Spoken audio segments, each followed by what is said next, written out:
দেখো মন ভরে খাচ্ছে। হ্যাঁ, দেখেই শান্তি। হ্যাঁ, দেখেই শান্তি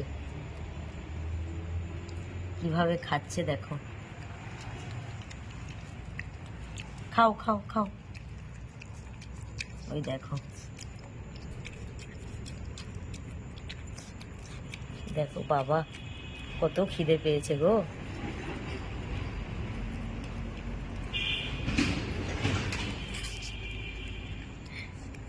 আমার এই এত রাতে কষ্ট করে বাইরে এসে ঠান্ডার ভেতর আমার ওদের খাবার দেওয়াটা সার্থক। দেখো কিভাবে খাচ্ছে দেখো।